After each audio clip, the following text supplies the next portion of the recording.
राजस्थान के टोंक जिले से एक ऐसा मामला सामने आया है जिसने हर किसी को हैरान कर दिया है। यहाँ एक 10 साल के बच्चे ने ऐसा दावा किया है जिसने पूरे गांव ही नहीं बल्कि आसपास के इलाकों में भी चर्चा छेड़ दी है। नमस्कार, मैं प्रेयसी पांडे और आप देख रहे हैं भारत एक्सप्रेस। टोंक के टोडा राय सिंह उपखंड के जैकमाबाद गांव में रहने वाला एक मासूम बच्चा खुद को पिछले जन्म में आमेर का राजा बताता है। बच्चे का कहना है कि वो कोई साधारण बालक नहीं बल्कि अपने पिछले जन्म में राजा मानसिंह था। परिवार वालों के मुताबिक इस कहानी की शुरुआत तब हुई जब बच्चा महज 2.5 साल का था। जैसे ही उसमें समझ विकसित हुई, उसने अपने ही घर का खाना खाने से मना कर दिया। उसकी जिद थी कि वह राजपूत है और इस घर का भोजन नहीं कर सकता। शुरुआत में परिजनों ने इस बच्चे की जिद या मासूमियत समझकर नजरअंदाज किया, लेकिन समय बीतने के साथ बच्चे की बातें और भी चौंकाने वाली होती चली गई। वो बार बार अपने पिछले जन्म की बातें दोहराने लगा। इतना ही नहीं, वो खुद को आमेर का शासक बताता है और ऐसी जानकारियां देता है जो उसकी उम्र और माहौल से कहीं आगे की लगती है। गांव के लोग भी अब इस बच्चे को देखने और उसकी बातें सुनने के लिए जुटने लगे हैं। कुछ लोग इसे पुनर्जन्म का चमत्कार मान रहे हैं तो कुछ इसे महज कल्पना या मानसिक स्थिति से जोड़कर देख रहे हैं। राजा मानसिंह के पुनर्जन्म की कथा कहीं न कहीं अपने आप को झकझोरने वाली है और बुद्धिजीवियों के दिमाग पर भी कहीं न कहीं जोर डालने वाली है, क्योंकि जिस तरह से बालक जो है बता रहा है कि 400 साल पहले मैं राजा मानसिंह के रूप में जो है आमेर का राजा था और वहां पर मेरी 2 रानियां थी और तमाम तरह की बातें जो है, युद्ध की बातें जो है कहने के बता रहा है और 2.5 साल की उम्र से ऐसा ये बालक कहता हुआ आ रहा है। इस तरह का परिवार वालों का दावा है। इस पूरी कहानी में कितनी हकीकत है और कितना फसाना है, ये बात तो कहीं न कहीं एक पहेली है। लेकिन क्या मानसिंह ने टोंक जिले में पुनर्जन्म लिया है?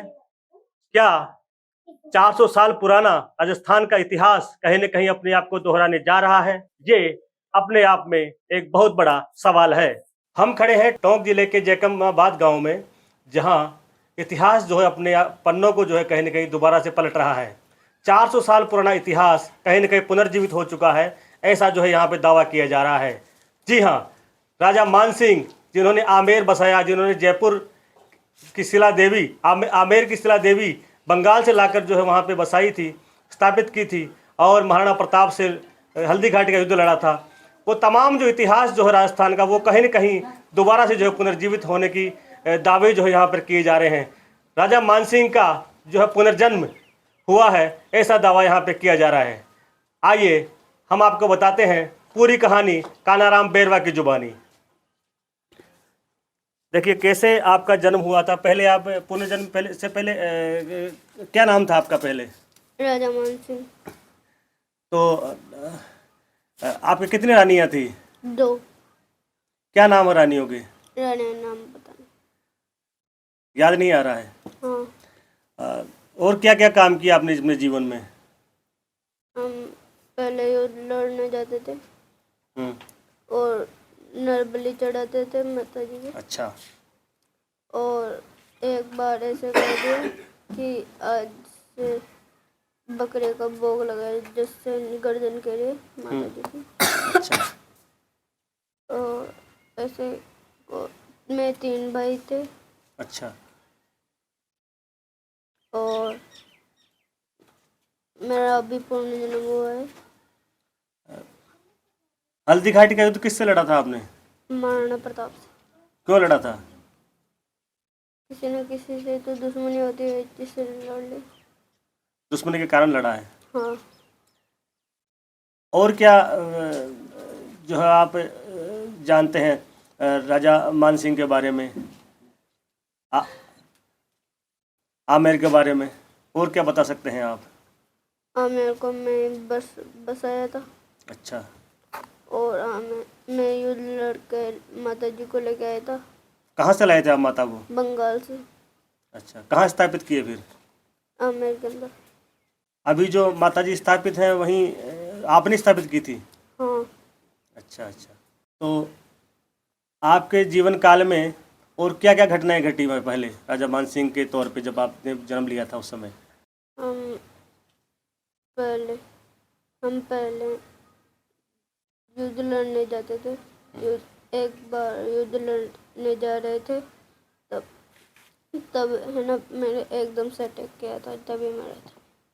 अच्छा, किसने अटैक कर दिया आपके ऊपर? हाँ। अच्छा अच्छा अच्छा।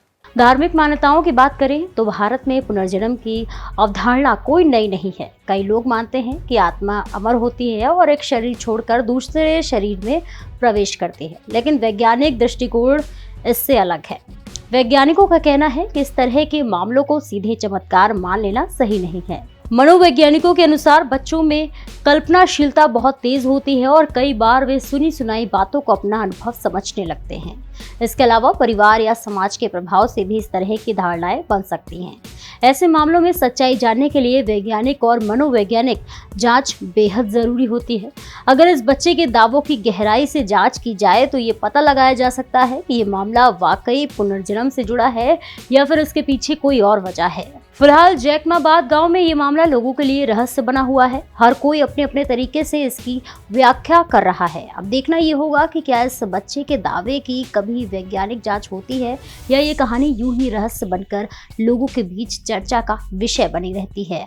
फिलहाल इस खबर में इतना ही। ऐसे ही और भी तमाम खबरों को देखने के लिए देखते रहिए भारत एक्सप्रेस।